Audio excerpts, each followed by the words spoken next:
여러분들 고해라는 말 들어보셨죠? 고해. 고해 하면은 무슨 생각 나시나요?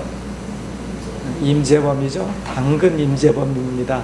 임재범의 고해, 아주 절규하는 노래죠. 그 임재범의 그 노래의 가사는 한 여인을 사랑하는데 하나님이 어떤 벌을 주셔도 좋으니까 제발 그 여인만은 저에게 허락해 주세요. 그런 가사입니다. 어떤 사람들은 임재범의 이 고해를 임재범이 부르면 고해고 다른 남자들이 부르면 공해다, 그렇게 얘기를 하죠. 임재범 노래들의 공통점이 그렇죠. 임재범이 부르는 그 노래들은 뭐 고해뿐만이 아니라 다 아주 멋집니다. 그 가창력이 정말 대단하잖아요. 그래서 많은 남자들이 노래방에 가서 따라 부르다가 목에서 피가 나죠. 또 성당에 다니는 사람들은 고해하면은 뭐 고해성사 이런 것도 생각날 겁니다. 고해, 이 고해는 쓸고에 바다 해자를 써요. 바다처럼 쓴 게 많다라는 거죠. 원래 고륜지혜라고 하는 말의 준말인데, 고뇌가 끊임없이 도는 인간 세계를 바다에 비유하고 있는 거죠. 그러니까 인간 세상 자체가 아주 고뇌로 가득 차 있다라는 거예요. 어떤 사람은 말합니다. 인생은 쓰다. 그렇죠. 사람들이 왜 담배를 피우고 왜 술을 마시고 왜 커피를 마십니까? 술, 담배, 커피의 공통점이 뭐예요? 쓰다죠. 왜 술을 마셔요? 인생이 써서요. 왜 담배를 피세요? 인생이 써서요. 왜 커피를 마셔요? 인생이 써서요. 벌써 15년이 되어 갑니다. 말해봐요. 저한테 왜 그랬어요? 넌 내게 모욕감을 줬어. 이병헌, 김영철, 신민아, 황정민 막 나왔던 유명한 영화 있죠. 얼마 전에 TV에서도 다시 한번 나오는 걸 제가 봤습니다. 달콤한 인생. 달콤한 인생. 그런데 이 영화 제목은 달콤한 인생인데 그 영화의 내용은 전혀 달콤하지 않지요. 우리 인생이 아마 그런 것 같아요. 여러분들 인생의 맛은 어떻습니까? 달콤합니까? 아니면 씁니까? 아마 쓰지 않은 인생을 살아온 사람은 세상에 거의 없을 거예요. 오늘 우리가 읽었던 성경이 시편 25편이죠. 성경 25편을 누가 썼을까요? 성경책에 보니까 다윗의 시라고 표제어가 되어 있습니다. 보통 시편들을 보면은 어떤 설명들이 붙어 있는 시편들이 많아요.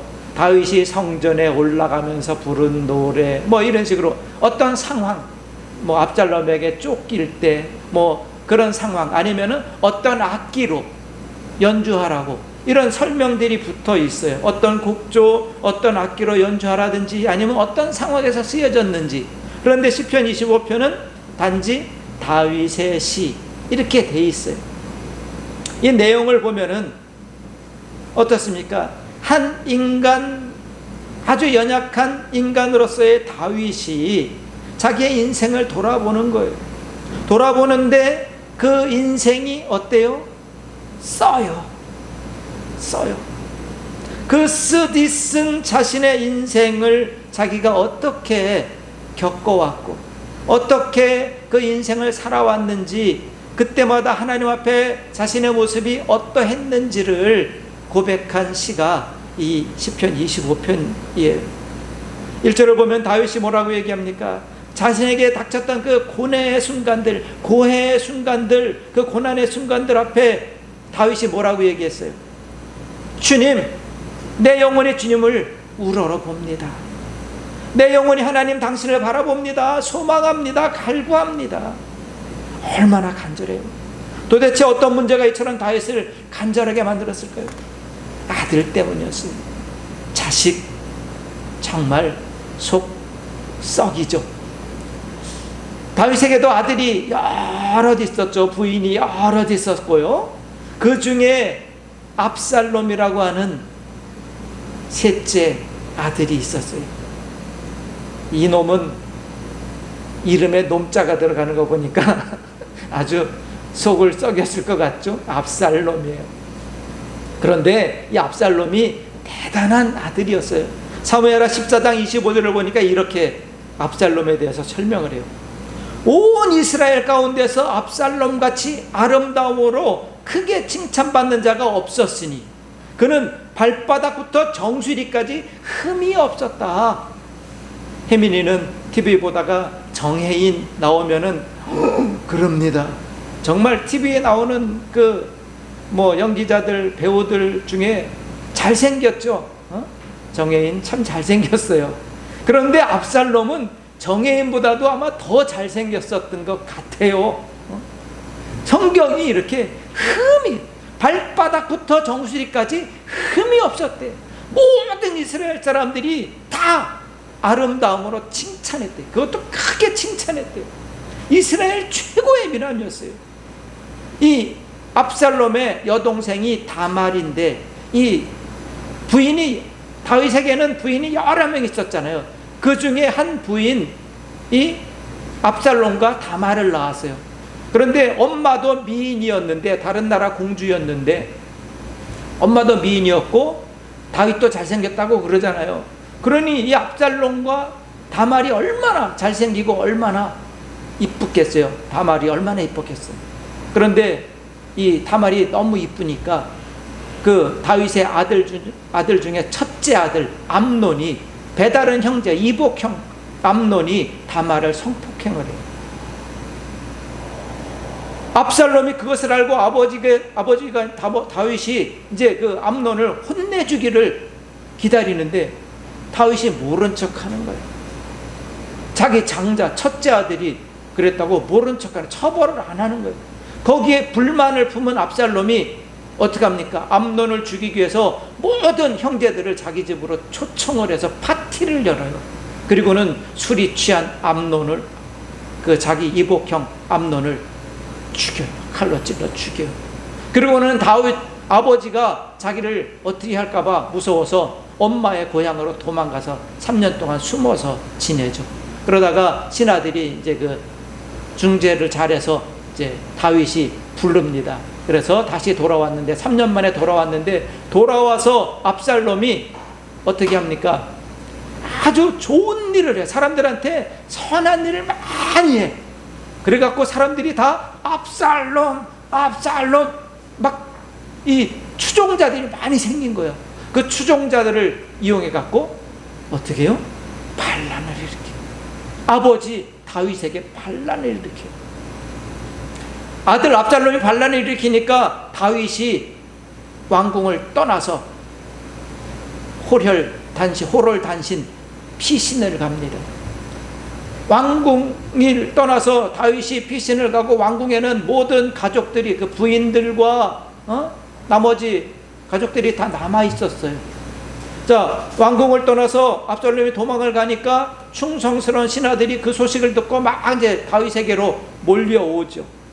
그리고 다윗을 추종하는 군인들이 에브라임이라는 곳에서 압살롬의 군대와 전투를 벌입니다.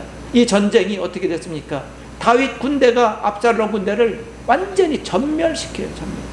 압살롬이 대패해갖고 도망가는데, 나귀를 타고 혼자 막 도망을 가는데, 압살롬이 얼마나 멋있었어요. 아주 잘생겼잖아요. 막 기도 헌칠하고. 그런데 압살롬에게 더 멋진 것이 하나 있는데 뭘까요? 압살롬의 머리카락이 정말 모든 사람들의 부러움을 샀어요. 아주 길었어요. 머리가 긴 장발이었는데 너무나 이 머릿결도 좋았어요. 그런데 이 장발을 휘날리면서 나귀를 타고 막 도망가는데, 그 상수리나무, 큰 상수리나무 밑으로 지나가는데 나귀를 타고 달리니까 머리가 휘날리는데 상수리나무 가지에 머리가 턱 걸린 거예요. 그래갖고 나귀는 혼자 도망가고 상수리나무에 머리카락이 걸려서 대롱대롱 매달리게 됐어요. 그것을 쫓아오던 다윗의 군인들이 무참히 찔러 죽이죠. 다윗이 사실은 압살롬이 반란을 일으켰다는 소식을 듣고 혼자 왕궁을 떠나 도망가지 않았어도 왕궁을 지킬 수 있었을 거예요. 왜냐하면 다윗의 그 용맹스러운 군인들이 금방 몰려왔을 거 아니에요. 그런데 다윗이 왜 도망을 갔을까요? 자기 눈앞에서 자기 부하들이 압살롬을 죽이는 것을 보고 싶지 않았던 거예요. 그래서 도망가서 자기에게 찾아온 장수들한테 제발 압살롬을 죽이지 말라고 신신당부를 해요. 그랬는데 어떻게 됐어요? 압살롬이 상수리나무에 매달려서 죽었잖아요. 그 압살롬을 장사 지내면서 다윗이 그 마음이, 자기에게 반란을 일으켰지만 자기 아들이 죽은 것을 보면서 그 마음이 얼마나 찢어졌겠어요.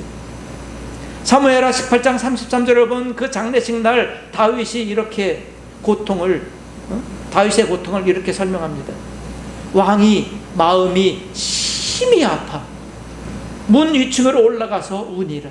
그가 올라갈 때 말하기를 내 아들 압살롬아, 내 아들 압살롬아, 차라리 내가 너를 대신하여 죽었다면 압살롬 내 아들아, 내 아들아. 그 다윗이 하나님 앞에 절규하는 거예요. 하나님, 내 영혼이 주님을 바라봅니다. 그렇습니다. 억장이 무너지는 고통이 있을 때 자식이 먼저 죽는 것을 보는 것처럼 마음이 심히 아플 때 우리가 누구를 의지할 수 있을까요? 무엇이 우리의 위로가 될 수 있을까요? 단지 엎드려 울 수밖에요. 그저 하나님의 만져주심을 기대할 수밖에요. 혹시 오늘 다윗과 같이 그런 고통, 슬픔, 답답함의 무게에 짓눌려 있다면 그런 우리와 함께 오시는 하늘아빠 하나님 앞에 엎드리는 저희들 되시기 원합니다. 하나님의 만져주심, 하나님의 품어주심을 기대하는 저희들 될 수 있기를 원합니다. 어떤 어려움이나 또 힘든 일이 닥쳤을 때 사람들은 대개 왜 그러죠? 왜 내게 이런 일이? 왜 나야? 왜 하필 나야? 내가 뭘 잘못했길래 왜 나만? 지금까지 신앙생활 열심히 했고 믿음으로 살아왔다고 그렇게 자의심이 있고 공로심이 있는 사람일수록 더욱더 하나님을 향해 왜라고 반문할 겁니다. 그런 하나님을 향해 왜라고 따질수록 문제를 벗어나고 해결하기는 점점 어려워져요. 내 문제를 누구에게? 남의 탓으로 돌리는 것이기 때문이에요. 도대체 왜 그런 일이 일어나는지 우리는 도무지 설명할 수 없는 일들이 너무 많죠. 왜 전쟁과는 아무 상관이 없는 2살, 3살짜리 시리아 어린아이들이 미사일 폭격을 맞아서 죽어갑니까? 왜 신실한 믿음으로 오지 선교를 떠났던 선교사님 가정이 그 오지에서 사고를 당해 죽어갑니까? 왜 기도하는 믿음의 자녀들이 세상에서 사고를 당하고 위험에 처합니까? 왜 의인이었던 욥은 그런 고난을 겪었습니까? 왜 요셉은 영문도 모르고 형들에게 맞았고 노예로 팔렸습니까? 왜라고 하면 답이 안 나와요. 그런 고난과 그런 고통 앞에서 그럼 우리는 어찌해야 될까요? 워싱턴주 스포케이에 있는 휘트워스라고 하는 대학에서 종교 철학을 가르치는 교수 중에 제럴드 시처라고 하는 교수가 있습니다. 이분이 쓴 책 중에 많은 책이 우리나라에 소개되었는데 그 중에 하나님의 뜻 그리고 하나님 앞에서 울다 이런 책인데 이 책에 공통적으로 시처 교수가 자신의 간증을 썼어요. 시처 부부는 아주 너무 단란하고 행복한 가정을 이루고 있었어요. 그런데 결혼하고 10년이 지나도록 자식이 없었어요. 그래서 이 부부가 전심으로 하나님 앞에 기도했습니다. 그랬더니 10여 년이 지났을 때 하나님께서 연년생으로 아들 넷에 막내 딸까지 5이나 되는 자식을 주셨어요. 이 부부에겐 남부러울 것이 없었죠. 적어도 그날 저녁 그 끔찍한 사고가 있기 전날까지는 그랬습니다. 그 사고가 있기 전날 아내는 교회에서 성가대 연습을 마치고 저녁 늦게 돌아왔습니다. 그리고는 10시쯤 돌아와서 이 시처 부부는 같이 뜨거운 차를 같이 나눠 마시며 12시 반이 넘게까지 하나님의 은혜에 대해서 이렇게 서로 감격을 나눴어요. 여보, 지금보다 더 행복한 때는 없을 것 같아요. 하나님의 선하심이 이처럼 크게 느껴진 적이 없어요. 너무 놀라워요. 아내는 그렇게 하나님의 은혜를 시처에게 얘기했습니다. 바로 그 다음날 부부는 이 5 아이와 장모님과 함께 아이들의 인디언 체험 캠프에 다녀왔어요. 다녀오는 저녁 해가 져서 어두운 길을 이 남편 시처가 조심스레 운전하면서 커브를 막 도는데 앞에서 느닷없이 음주 운전자의 대형 트럭이 이 차를 덮쳤어요. 온 나라 미국 전역의 뉴스로 이 끔찍한 사고가 전해졌습니다. 그 자리에서 장모님과 아내와 막내딸이 끔찍하게 죽었어요. 장례식 날 눈앞에 놓인 이 세 개의 관을 보면서 시처는 자기도 죽고만 싶었다고 합니다. 수없이 하나님을 원망합니다. 이제까지 단 한 번도 못된 짓 하지 않고 성실하게 신앙생활을 했는데, 더구나 하나님 뜻이라고 믿어서 신학을 공부했고 목사로서 최선을 다해 살아왔는데 도대체 왜 이런 일이 일어났냐고 하나님 앞에 따졌습니다. 남은 아들들은 방황하고 좌절하며 그렇게 세상에서 무너져 갑니다. 시처 자신도 그렇게 세상에서 무너진 삶을 살았습니다. 도대체 믿음이 뭔지, 삶의 의미가 뭔지 너무 무겁고 감당조차 할 수 없는 그 상실감에 삶은 피폐해져만 갔습니다. 그러던 어느 날 자신처럼 망가져가는 아이들의 모습이 눈에 들어왔어요. 망치로 얻어맞은 것 같은 충격에 정신을 차립니다. 지금까지 쓸데없이 왜라는 의문에 매여서 삶을 허비했음을 깨닫죠. 그리고 자신이 그 절망의 폐허 위에서 어떻게 살아야 할지를 하나님 앞에 묻습니다. 그랬더니 답이 너무 분명해졌어요. 당장 엄마와 여동생과 외할머니를 잃고 방황하는 그 아이들의 상처와 상실감을 만져주고 치유해주는 게 우선이었던 거죠. 자신이 안정되자 아이들도 안정되기 시작했습니다. 그러자 주위에 자신처럼 갑작스러운 그런 사고나 재난을 당해서 불행 속에 던져진 사람들이 눈에 들어왔어요. 그는 아들들과 함께 그들을 돌보는 일을 시작합니다. 왜라는 의문에 붙들려 있을 때는 분노와 좌절만 가득했는데 어떻게 살까 생각했더니 할 일들이 보이기 시작한 겁니다. 고난을 겪을 때 가장 중요한 것은 알 수 없는 하나님의 뜻과 씨름하는 것이 아니라 지금 현재 내가 할 수 있고 실천할 수 있는 하나님의 뜻을 따라 사는 것이라고 시처는 얘기합니다. 우리는 고난을 겪을 때 당연히 그 고난이 사라지고 고난의 문제가 해결되기를 바라죠. 만약 고난의 문제를 해결할 수 있고 또 그 상황을 바꿀 수만 있다면 우리는 할 수 있는 모든 일을 해야 할 것이에요. 그러나 내 힘으로 어떻게 해볼 수 없는 그런 고난 속에 처해져 있다면 내가 할 수 있는 일은 내가 하되 주님께 맡기고 기다릴 수 있어야 됩니다. 다윗은 오늘 그렇게 고백합니다. 주님, 내 영혼이 주님을 바라봅니다. 주님의 길을 내게 보여주시고 내가 가야 할 길을 가르쳐 주옵소서. 다윗처럼 그렇게 하나님 앞에 우리도 엎드리고 울어야 합니다. 지금 이 순간에도 힘에 버거운 어려움을 겪고 있는 분이 분명히 있을 거예요. 너무나 큰 상실감 때문에 도저히 일어설 수조차 없는 침체의 나락, 수렁에 빠진 분도 분명히 있을 겁니다. 정말 많이 힘드실 것입니다. 제가 무슨 말로 위로하고 어떤 일로 도움을 줄 수 있을까요? 하지만 그 고난과 상실 앞에서 결코 무너지지 않으시기를 저는 기도합니다. 왜 나한테만 이런 일이 일어나는지 화도 나고 하나님을 향해 반항심도 생기겠지만 그럴수록 주님을 바라보시기 바랍니다. 주님 앞에 엎드리시기 바랍니다. 주님 앞에 우시기 바랍니다. 주님의 인도하심, 주님의 길을 열어주심을 구하시기 바랍니다. 어쩌면 우리에게 필요한 것은 당면한 고난을 잘 겪어나가는 그 방법을 아는 것일지 몰라요. 고난을 아예 없앨 수는 없지만 그 고난을 지혜롭게 겪어낼 수 있기 때문이죠. 그렇게 우리가 고난을 잘 겪어내면 그 고난이 우리 영혼의 맷집을 더 단단하고 강하게 단련시켜 주시기 때문입니다.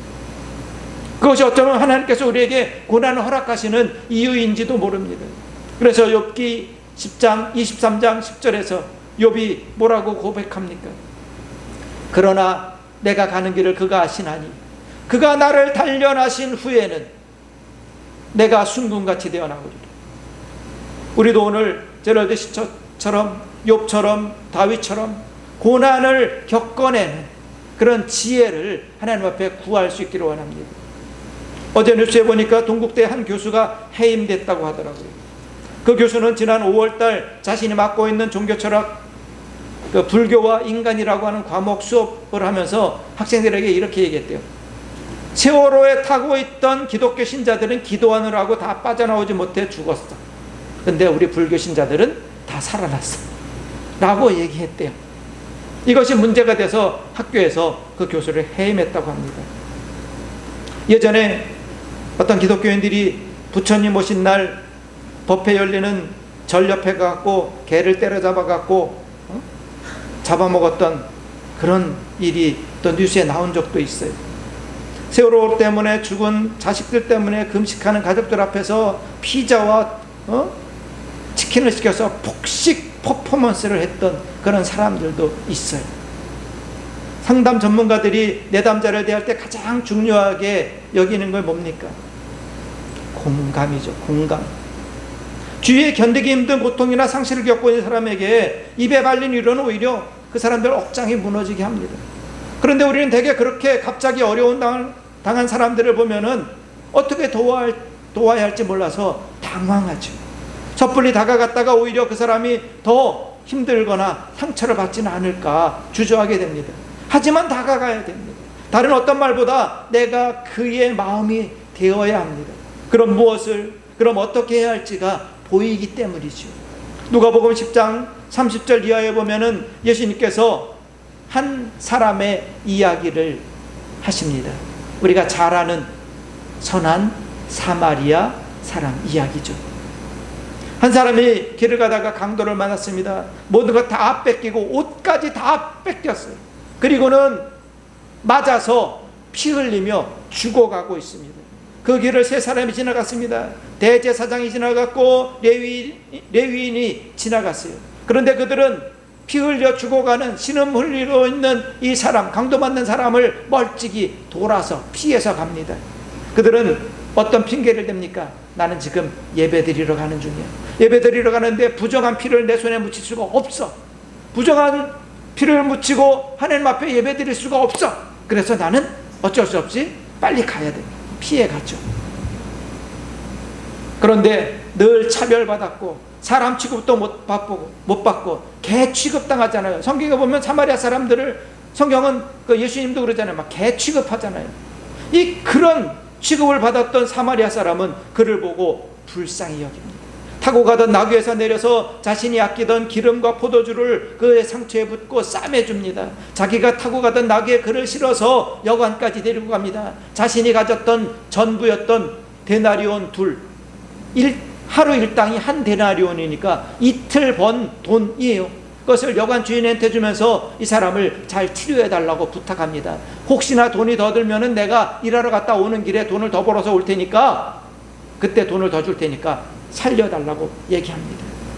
고상하고 품위 있는 종교 지도자들, 대제사장, 유대인, 그리고 개처럼 취급받던 사마리아 사람의 차이가 뭡니까? 예수님은 사마리아 사람이 그를 보고 불쌍히 여겼다고 말씀하세요. 불쌍히 여기는 것은 단순한 동정이 아니에요. 그의 고통에 공감하는 거죠. 대제사장, 레위인 같은 종교 지도자들이 평생 어떻게 살았겠어요? 요즘도 그런 큰 교회 목사님들 BM 무슨 아우 무슨 이렇게 벤 무슨 차 막 큰 차 타고 다니면서 막 그 부목사들이 막 이렇게 조폭들처럼 막 수행하고 다니면서 우리 교회는 몇만 명 모이니 그러는 교회 목사님들이 정말 자기 교회에서 청소하시는 분, 그 11조 못 내서 막 마음에 안타까워하시는 그런 성도들의 삶을 이해하시겠어요? 이해가 안 되겠죠. 예수님이 말씀하신 대제사장, 레위인도 그런 종교 지도자들이었어요. 평생 대접받고 맨날 사주는 거, 좋은 거 얻어먹고 부족함 없이 살았을 거예요. 입으로는 위로와 사랑을 말하지만 그들은 고난이라고는 겪어보지 않았을 거예요. 하지만 사마리아 사람은 평생을 전쟁과 같은 치열한 삶을 살아왔을 거예요. 수시로 차별과 상처를 받았을 거예요. 때로는 유대인들에게 폭력을 당하기도 했을 거예요. 그러니 강도 만난 사람이, 심지어 옷까지 다 뺏기고 맞아 피 흘리며 씨름하는 사람이 마치 자신처럼 공감되었을 거예요. 예수님의 치유의 기적을 베푸실 때마다 성경은 한 공통점을 말합니다. 소경의 눈을 뜨게 하실 때, 평생을 일어나서 걷지도 못했던 그 안전뱅이를 일어나 걷게 하실 때, 중풍병자를 낫게 하실 때, 나병 환자를 고치실 때, 심지어 오병이어의 기적을 일으키실 때 예수님께서 그들을 어떻게 보셨다고요? 불쌍히 보셨다고 성경은 얘기하십니다. 진심으로 그들의 아픔, 상처와 어려움에 공감하셨어요. 그때 기적이 일어납니다. 고난은 누구에게나 닥칩니다. 고난은 내 의지로 피해 다닐 수도 없습니다. 고난은 언제 어떻게 닥칠지도 모릅니다. 그런데 닥쳐요. 예고도 없이 닥칩니다. 그렇게 고난이 닥쳤을 때 우리는 어찌해야 됩니까? 하늘을 향해 삿대질하며 누군가를 탓하고 절망하고 원망합니까? 아닙니다. 그 고난 앞에 직면해야 합니다. 감당조차 할 수 없는 그 고난 앞에 무릎 꿇는 것이 아니라 하나님 앞에 나와야 합니다. 하나님 앞에 엎드려야 됩니다. 하나님 앞에 울어야 합니다. 하나님을 바라보며 하나님께서 열어주실 길을 구해야 합니다. 혹시 주위에 그런 사람이 있다면 사마리아 사람처럼 예수님처럼 그를 불쌍히 여기며 다가가야 합니다. 손을 잡고 상처를 싸매주어야 합니다. 그때 하나님께서 우리를 찾아오십니다. 우리 손을 잡아주십니다. 우리 상처도 싸매주십니다. 다시 일어나 걷게 하십니다. 길을 열어주십니다. 그렇게 하나님을 바라보며 하나님의 길을 구하셔서 어떤 고난이 닥칠지라도 지혜롭게 넘어서는, 그리고 이제 하나님께서 열어주신 이 2019년의 후반기를 하나님께서 열어주시는 길로 하나님과 동행하며 당당하게 걸어가시는 저 여러분들 될 수 있기를 우리 주님의 이름으로 간절히 축원합니다. 기도하겠습니다. 그렇습니다. 하나님, 우리 누구나 감당하기 어려운 문제, 고난과 상처를 만납니다. 그런데 그 고통스러운 상황에서 벗어날 힘이 우리에게 없을 때가 너무 많습니다. 그래서 당황하고 좌절하고 누군가를 탓하고 하나님을 원망하기도 합니다. 그러나 이제 하나님의 인자하심을 기대하며 하나님을 바라봅니다. 하나님 앞에 엎드립니다. 우리가 너무 부족하고 연약하기에, 하나님 밖에는 길이 없기에 하나님 앞에 웁니다. 하오니 다시 우리를 긍휼히 여기셔서 불쌍히 보아 주옵소서. 다시 일어날 수 있도록 지혜를 주시고 손을 잡아 주옵소서. 행여 주위에 그런 사람이 있다면 우리가 선한 사마리아 사람이 되게 하옵소서. 그렇게 우리를 인도하시는 우리 주 예수님의 이름으로 기도하옵나이다.